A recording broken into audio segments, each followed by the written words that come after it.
Terus yang kedua ada dari siapa ini? Bu Paramita. Anak saya sampai sekarang belum bisa minum suplemen. Tiap lihat suplemen pasti muntah. Ini pastinya anak ibu kalau suplemen yang bentuknya apa tablet atau kapsul itu masih gampang kan, tinggal dijadikan bubuk, habis itu kita selundupkanlah di dalam makanan atau minumannya. Tapi kalau umpamanya yang modelnya soft gel itu, dalamnya kan juga harus kita buka. Biasanya baunya itu nggak enak. Ya. Nah, itu memang perlu trik-trik. Ibu juga perlu berpikir apa yang tidak disukai dari suplemen itu ke anak. Jadi umpamanya dia nggak suka rasanya, jadi ibu harus memberikan makanan yang rasanya kuat untuk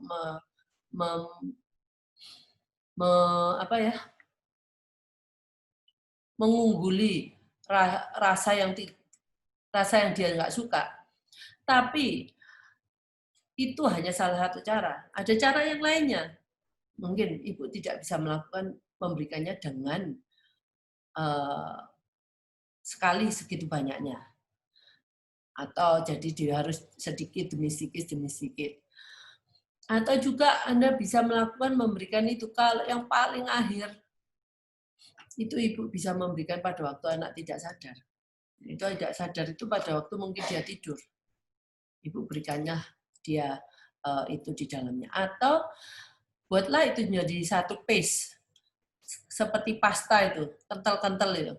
Jadi kalau kita berikan dia di dalam mulutnya, dia akan kesulitan membuangnya. Dan akhirnya kena air ludah, akhirnya meleleh akan ketelan sendiri. Yang dari Ibu Inggaryati juga mengenai toilet training.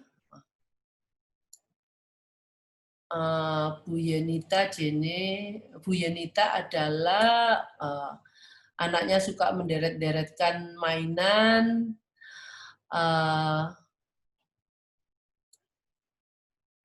Oke, untuk anak saya dulu juga sukanya sabun, sampo itu semua dideret-deretkan, dibaris-bariskan. Setelah itu dia juga akan melihat itu dengan, saya tidak tahu melihatnya apa yang mereka lihat, yang seperti anak ibu. Memang menderet-deretkan ini sesuatu yang aneh. Tapi kita nanti bisa anukan satu sesi untuk behavior membuat bukan menghilangkan ya, mereplace, menggantikan. Mungkin yang dideretkan itu mungkin digantikan dengan sesuatu yang lebih ke arah akademis, seperti menderetkan dengan pola warna. Habis merah, kuning, habis itu merah lagi, kuning lagi. Jadi belilah balok-balok yang merah, kuning, merah, kuning. Oh, dia. Jadi kita memasukkan unsur pola di anak kita. Bisa juga merah, kuning, hijau. Habis itu merah, kuning, hijau. Atau bisa juga botol sampo, apa sampo itu ada Dove, sampo ABC lah ya. Sampo A, sampo B, sampo C. Habis itu sampo A, sampo B, sampo C. Itu kan juga suatu pola. Jadi ibu bisa mengajarkan pola dengan menderet-deretkan itu. Jadi kalau kita hanya menghancurkan apa yang kesenangan anak itu memang sulit karena dia akan kembali lagi, pasti akan kembali lagi. Daripada kita menghancurkan seperti itu, mending ya udah itu. Kita carikan banyak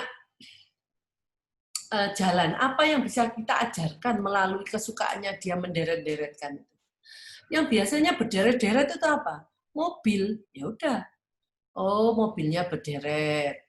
Nah, berderet itu bisa berderet ke kiri, menghadap ke kiri, menghadap ke kanan. Itulah.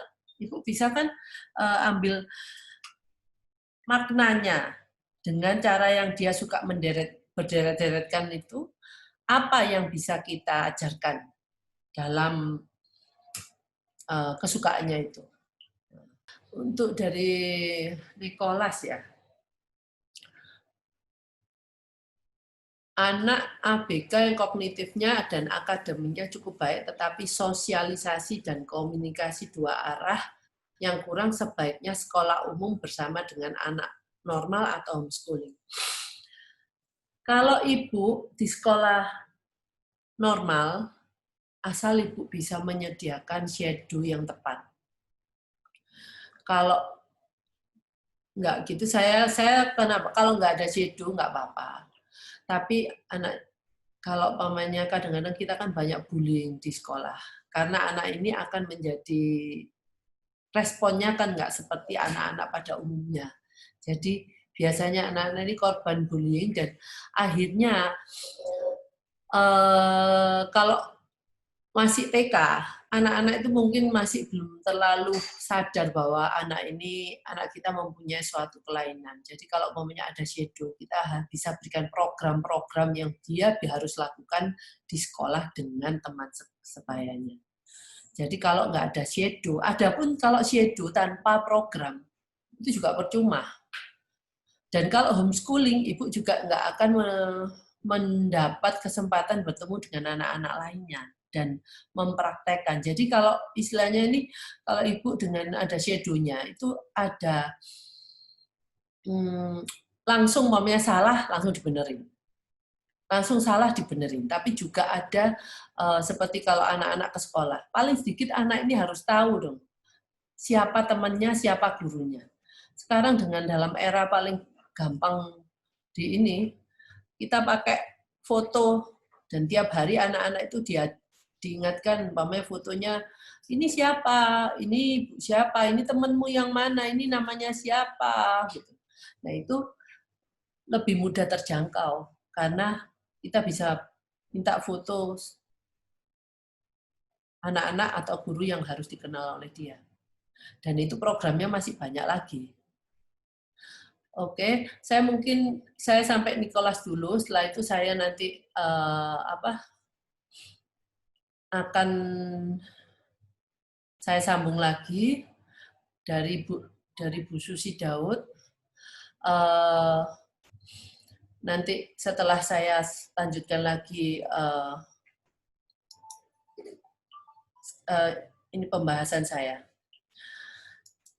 Nah, mungkin ini adalah we need money, but we need parent attention more.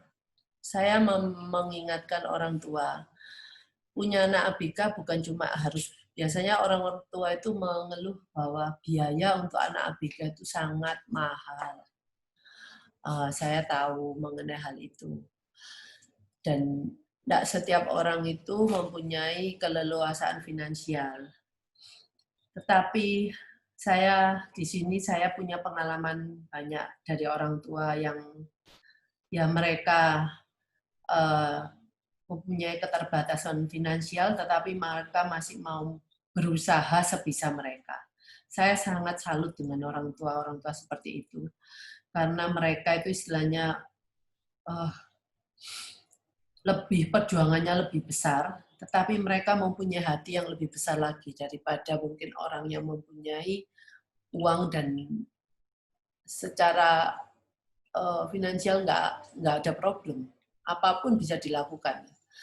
Nah, menurut saya anak-anak yang kategorinya mungkin dia mempunyai orang tua yang attention, perhatian ke anaknya, tetapi mungkin daripada kalau suruh milih orang tua yang perhatian dan biasanya orang tua yang perhatian itu mau belajar terus bagaimana cara membantu anaknya. Nah, hal yang seperti ini itu dibandingkan sama orang tua yang punya uang, yang bisa terapi kemana saja, tetapi orang tuanya lebih banyak nggak available dan tidak punya atensi terhadap anaknya, lebih bagus orang tua yang tidak punya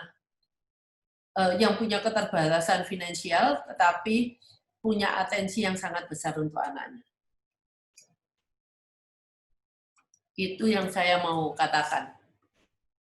karena saya sudah melihat banyak kasus seperti itu.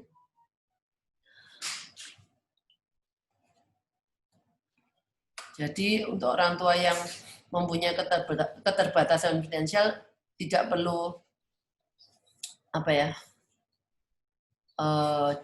jangan berkecil hati karena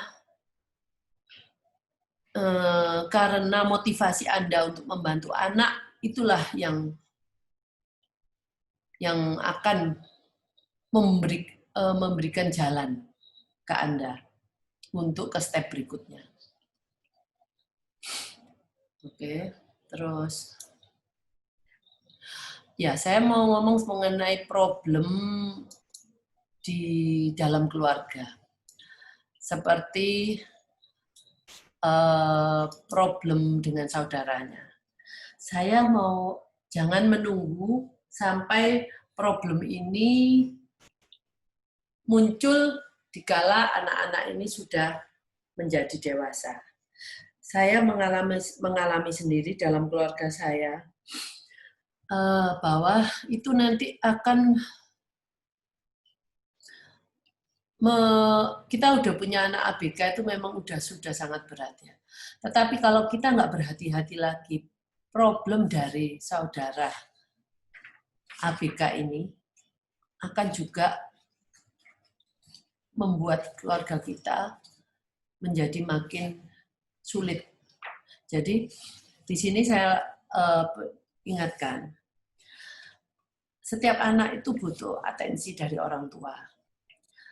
Nah, kadang-kadang kalau kita punya anak ABK, kalau ada ABK dalam satu saudaranya, kita lebih memperhatikan ABK ini.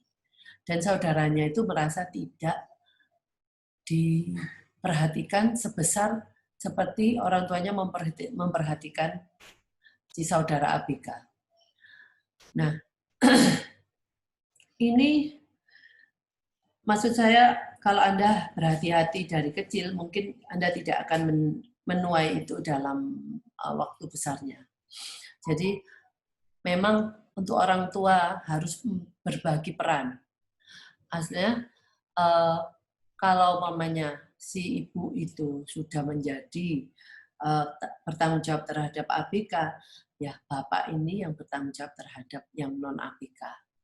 Jadi supaya anak-anak itu semuanya mendapatkan atensi yang diperlukan oleh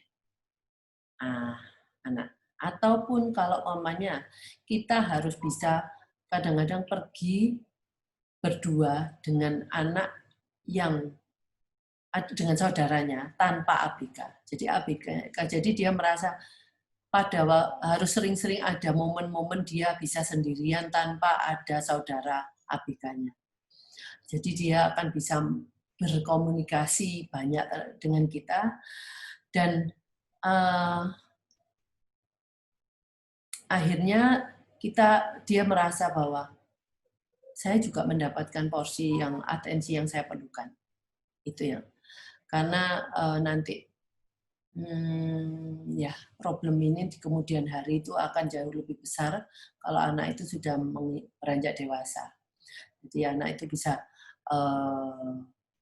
mungkin behaviornya berubah karena merasa tidak diperhatikan di rumah, atau memberikan kesulitan-kesulitan banyak karena hanya untuk ingin menarik perhatian orang tua. Nah itu yang perlu saya ingatkan di sini.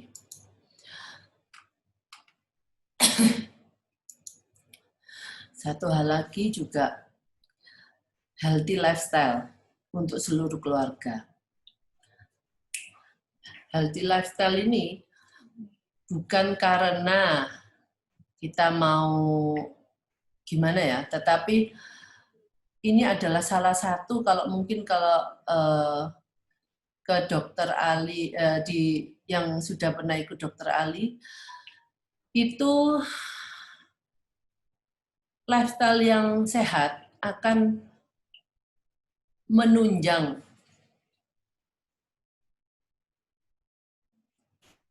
intervensi anak-anak ini. Jadi kalau mamanya anak ibu memang tidak dilarang makan sesuatu makanan yang tidak sehat. Sebenarnya makanan tidak sehat itu kadang-kadang itu bukan makanan.